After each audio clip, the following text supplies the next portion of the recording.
Bienvenidos a esta séptima lección de este curso de redacción académica denominado Escribe tu primer artículo científico sin morir en el intento.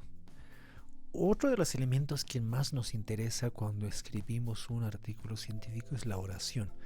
La oración es el elemento, es el componente más importante dentro de un escrito científico. Bueno, en general dentro de cualquier escrito, ya que la oración, esa casi unidad mínima, tiene la capacidad de por sí sola ya comunicar una idea independiente. Por lo tanto, es fundamental conocerla. En esta ocasión vamos a ver todos sus elementos y la construcción de la misma para que pues de luego podamos entender de qué manera esta trabaja dentro de un párrafo. Para empezar, vayamos distinguiendo cuáles son las diferencias entre una frase y una oración.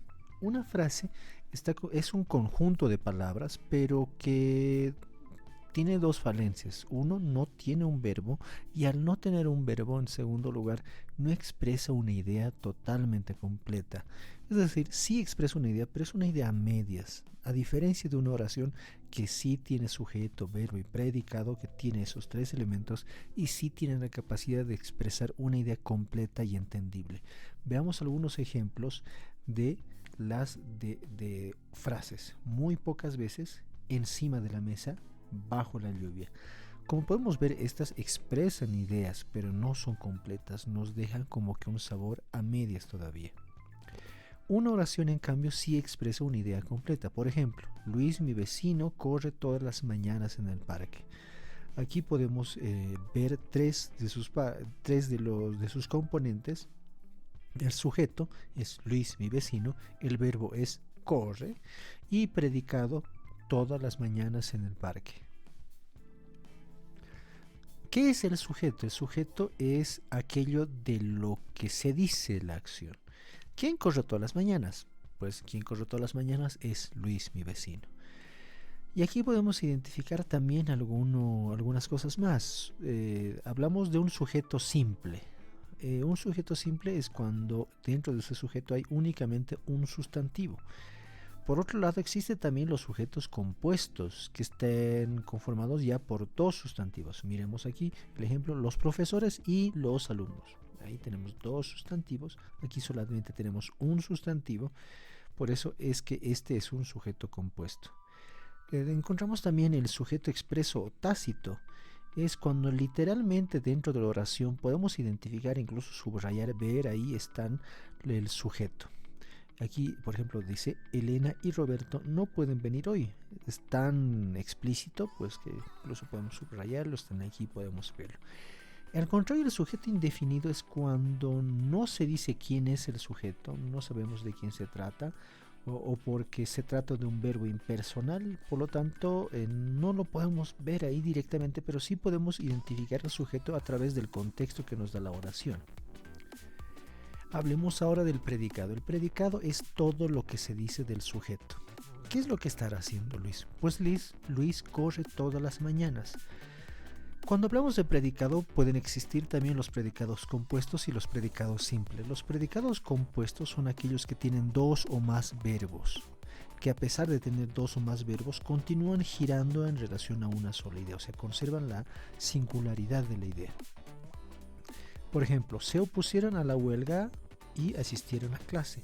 Tenemos dos verbos, opusieron, asistieron. El predicado simple, por su parte, solo tiene un verbo. Se preparan para los exámenes. El verbo está, preparan. La oración, además de tener sujeto y verbo y predicado, tiene otros elementos que posibilitan que esta oración proporcione mayor información. Además, precisan, dan más detalle de lo que intenta decir este enunciado. Esos elementos son núcleo, modificadores, enlaces. ¿Cuáles son los núcleos? Desempeñan los principales oficios de la oración. Los núcleos de la oración, por ejemplo, en el sujeto, los núcleos son el sustantivo o pronombre. En el predicado, el núcleo es el verbo.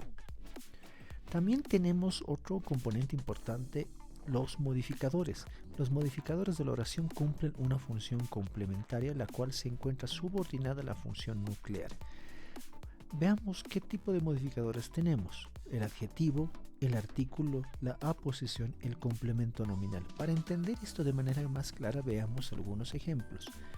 Aposición es el modificador formado por una palabra o frase que está después del sujeto, después del núcleo del sujeto. Por ejemplo, Andrés, mi primo, vendrá a cenar mañana. Está aquí el sujeto, está aquí el predicado, y el complemento, la aposición, este modificador está después del núcleo del sujeto. Andrés, mi primo. Entonces nos está dando mayores detalles de quién es Andrés en este caso. También tenemos el complemento nominal. El complemento nominal. El complemento nominal hace alusión a la posesión, propiedad, pertenencia o materia de la cual está hecha una cosa. Siempre se refiere al sujeto o a otro complemento, y se le reconoce porque generalmente lo introduce la preposición de. Siempre antes de ese complemento pues está la preposición de. Veamos, el profesor, que es el núcleo de gramática, hizo un examen muy difícil. ¿El profesor de qué? El profesor de gramática es el modificador, el complemento nominal, porque recordemos nos dice la posesión, propiedad, pertenencia o materia de la cual está hecha una cosa. Entonces, ¿este profesor de qué es? Pues es el profesor de gramática, hizo un examen muy difícil. Entonces vemos ahí que existe así podemos identificar este modificador de complemento nominal. También existen modificadores del verbo. Tenemos el adverbio, el complemento directo, el complemento indirecto y el complemento circunstancial. Veamos el complemento directo. ¿Qué es el complemento directo? Es la persona, animal o cosa denominada por su sustantivo o un pronombre sobre la cual recae la acción del verbo. Veámoslo y entendámoslo con un ejemplo. El profesor de gramática hizo un examen muy difícil. El profesor, todo esto es el núcleo del sujeto de gramática, hizo, aquí está el núcleo del predicado que es el verbo. ¿Qué hizo? Pues hizo un examen muy difícil. Igual es un modificador, un complemento directo, el cual nos está brindando más información y sobre la cual recae la acción de este sujeto, de este verbo. Avancemos un poco más. Complemento indirecto es el modificador que indica la persona o cosa que recibe daño o provecho de la acción verbal. Es aquello que recibe la acción del verbo. Lo anteceden las preposiciones a y para. El profesor, es el núcleo directo, el profesor de gramática le hizo un examen. ¿A quién? Pues a mi hermano. El profesor de gramática le hizo un examen a mi hermano. Está aquí el núcleo del sujeto, el núcleo del verbo y el modificador complemento indirecto. Le hizo un examen a mi hermano. Entonces ahí estamos notando que indica la persona o cosa que recibe el daño o provecho de la acción verbal.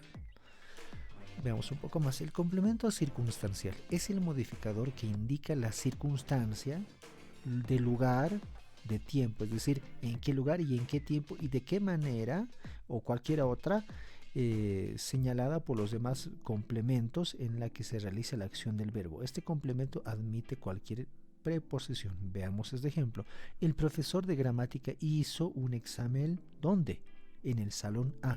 Entonces este es el modificador complemento circunstancial y en este caso es de lugar. Otro elemento también importante son los enlaces. Los enlaces o nexos son palabras que sirven para unir o enlazar dos o más acciones. Son nexos en una oración las preposiciones, las conjunciones, los pronombres y algunos adverbios. Y lo podemos ver en este ejemplo. Jorge y Lupe regresaron tarde. Entonces este enlace está uniendo estos dos sustantivos de este sujeto. Ese papel tienen los enlaces. Ahora entendamos qué son las oraciones simples. Las oraciones simples son aquellas que tienen únicamente que tienen sujeto y predicado, pero que únicamente tienen un verbo. Además se caracterizan por ser independiente, es decir, no forma parte de ninguna otra oración. Cuando hablamos de oraciones compuestas, hablamos en primer lugar pues que son oraciones que tienen dos o más verbos. Estas pueden conjugarse en cualquier tiempo o modo verbal. Son oraciones en las que hay una relación o de coordinación o de subordinación. Veamos una de estas, veamos las oraciones coordinadas. Son unas oraciones coordinadas en las que cada una de ellas tiene es decir, en las oraciones coordinadas encontramos dos oraciones simples. En estas oraciones coordinadas encontramos dos oraciones simples que están ahí las dos, que expresan dos ideas, que independientemente sola cada una siguen conservando sentido. Y si estuvieran separadas tampoco perderían ni alterarían su significado esencial.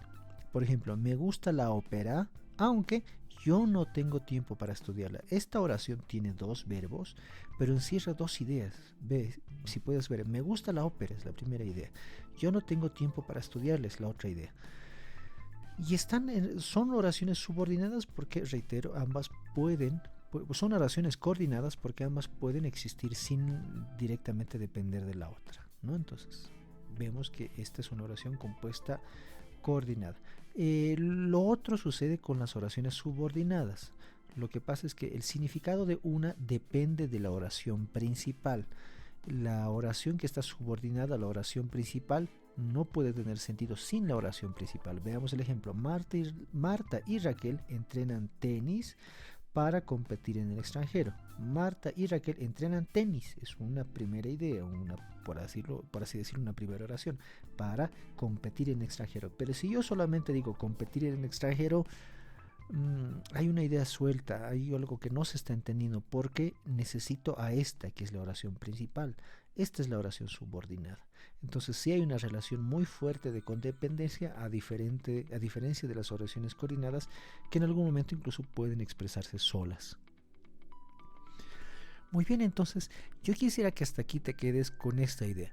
Todos los elementos y componentes que hemos identificado y que hemos caracterizado dentro de una oración, la intención no es que los memorices, porque esto, memorizar cada uno de sus nombres y exactamente sus funciones, no nos va a ayudar a mejorar nuestra redacción. Yo quisiera que todo lo que hemos hablado en esta lección nos ayude a ser conscientes de qué partes tiene una oración. Y a partir de esto que podamos escribir oraciones siendo conscientes de que también tienen sus elementos, tienen sus partes. Y eso nos va a poder ayudar pues, a redactar oraciones mucho más pensadas, meditadas. Esa ha sido la lección número 7 de este curso de redacción académica. Nos vemos en la siguiente lección.